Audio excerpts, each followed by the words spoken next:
आमिर खान को फिर से प्यार हो गया है और अब उनका ये प्यार किसी से छुपा नहीं है। क्या आप जानते हैं आमिर के इश्क का नाम क्या है? नाम तो आपने सुना ही होगा, लेकिन अब आमिर अपना ये प्यार बहुत जल्दी बड़े पर्दे पर ला रहे हैं। इस बार स्क्रीन पर आमिर का प्यार तो नजर आएगा, मगर आमिर नहीं नजर आएंगे। ऐसा क्यों, ये तो आमिर ही जाने और कोई जाने ना। हमारी आज की स्टोरी नंबर 1।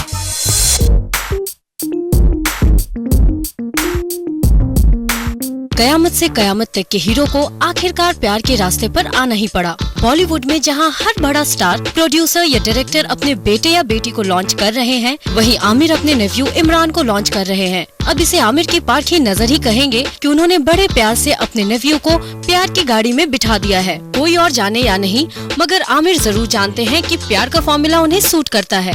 जाने तू या जाने ना भी प्यार की कहानी है और आमिर की नजरों में ये प्यार बिल्कुल नया है। Human beings are emotional and love is a very important emotion for us. So I think love stories are therefore more popular and people और आप देखें हर फिल्म में कोई ना कोई रोमांटिक एंगल जरूर होता है। तारे ज़मीं पर नहीं था लेकिन आमतौर पे romance is a important part of popular culture, popular story telling. जाने तू या जाने ना से अपना फिल्मी करियर शुरू करने वाले इमरान को अपने अंकल आमिर का सहारा है और आमिर भी उनके साथ है। मगर मिस्टर परफेक्शनिस्ट ऐसा क्यों कह रहे हैं? मैं किसी को लॉन्च नहीं कर रहा हूँ, मैं किसी एक इंसान के लिए फिल्म नहीं बना रहा हूँ। मुझे लगता है कि हम इंसान इम्पोर्टेंट नहीं होते, फिल्म या कहानी या फिल्म इम्पोर्टेंट होती है। तो लिहाजा एज अ प्रोड्यूसर सबसे पहले I must believe in the film. मुझे फिल्म पर यकीन होना चाहिए, मुझे कहानी पसंद आनी चाहिए और उसके बाद जिस किस्म की कहानी है, जिस किस्म के कैरेक्टर्स और किरदार हैं उसमें, उसी तरह की कास्टिंग होनी चाहिए। तो इमरान अगर सूट करते हैं तो फिल्म में रहने चाहिए, वरना नहीं। आमिर खान के साथ इस फिल्म को को प्रोड्यूस कर रहे हैं आमिर के कजन मंसूर खान, जिन्होंने कयामत से कयामत तक, जो जीता वही सिकंदर और जोश जैसी सफल फिल्में बनाई हैं। मंसूर ने सालों पहले फिल्मों को अलविदा कह दिया था। फिर क्या वजह थी कि आमिर ने मंसूर से खास रिक्वेस्ट की जाने तू या जाने ना का हिस्सा बनने के लिए? शुरू में मैं तारे ज़मीं पर प्रोड्यूस कर रहा था, उसके साथ साथ जाने तो भी प्रोड्यूस कर रहा था। और चूंकि मैं सिर्फ प्रोड्यूसर था, मैं दोनों फिल्में एक साथ दोनों पर ध्यान दे सकता था। लेकिन जब मैंने as a director take over किया तारे ज़मीं पर, तो उस वक्त मुझे लगा कि मैं जाने तो पर इतना ध्यान नहीं दे पाऊंगा as a producer.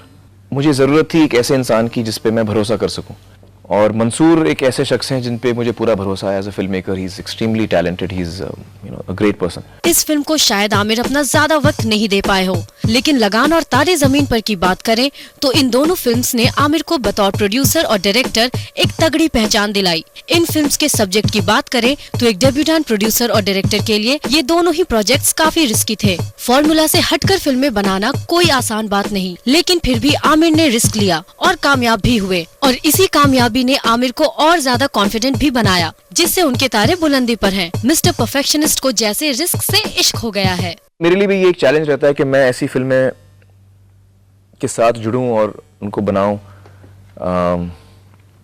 Successfully audience को हम एंटरटेन करें, even though the subject is different and unusual. और जब इस किस्म की फिल्म मैं करता हूं और मुझे सफलता मिलती है तो हौसला बढ़ता है। वैसे आमिर कितने डेयरिंग हैं, ये बात उनकी डिफरेंट सब्जेक्ट वाली फिल्मों से ही नहीं, बल्कि इस बात से भी साबित होती है कि कम एक्शन करने वाले आमिर स्टंट्स करने से भी नहीं डरते। और फिल्म गजनी की शूटिंग के दौरान आमिर ने स्टंट करते हुए चोट भी खाई, और ये आमिर की हिम्मत ही है कि पहली चोट से उभरे बिना ही वो जा पहुँचे दोबारा स्टंट करने, और एक बार फिर आमिर को हुई सीरियस इंजरी। जहाँ तक इंजरी का सवाल है, मैं पिछले करीबन 18 साल से काम कर रहा हूँ, तो मुझे पहले भी हुई है इंजरीज। इन 18-20 सालों में मुझे कई इंजरीज हुई हैं अपने करियर में। अगर स्टंट ज़्यादा डेंजरस हो तो आर्टिस्ट को नहीं करना चाहिए।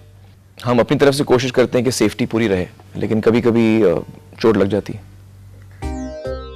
हिम्मत की तो आमिर में कोई कमी नहीं है, और ना ही सेंस ऑफ ह्यूमर की। अपने दोस्त शाहरुख खान को लेकर आमिर ने अपने ब्लॉग पर ऐसा जोक किया कि सभी इस मजाक के अंदाज से चौंक गए। वैसे आमिर की माने तो उनका इरादा किंग खान को दुख पहुंचाने का बिल्कुल नहीं था। आखिर समझदार आमिर अपने दोस्तों को क्यों नाराज करेंगे?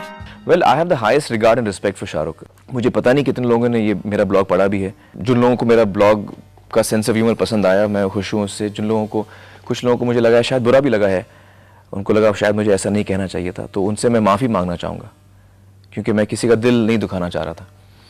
and it was written in good humor, and I'm sure that Shah Rukh must have laughed when he read it himself. Silver screen पर अपने तमाम हुनर दिखा चुके आमिर अक्सर सुर्खियों में रहते हैं। जाहिर है जब उनके दिल में ख्वाहिशें ही ऐसी हैं जिसे देखकर लोग वाह उस्ताद कह सके। I want to learn new things. I want to learn how to play the tabla. I want to learn to sing. I want to train myself in many things. Aamir को तबला बजाते सुनना तो वाकई दिलचस्प होगा।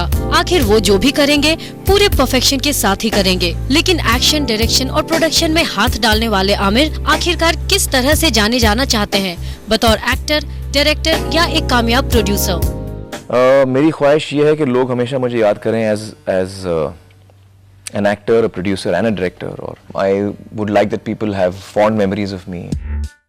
आमिर को मिस्टर परफेक्शनिस्ट कहा जाता है और वो इस टैग को सूट भी करते हैं। मगर बॉलीवुड तो इम्तिहान की दुनिया है, जहां पर इमरान के साथ आमिर भी कसौटी पर होंगे। अंजलि सिंह, ज़ूम, मुंबई।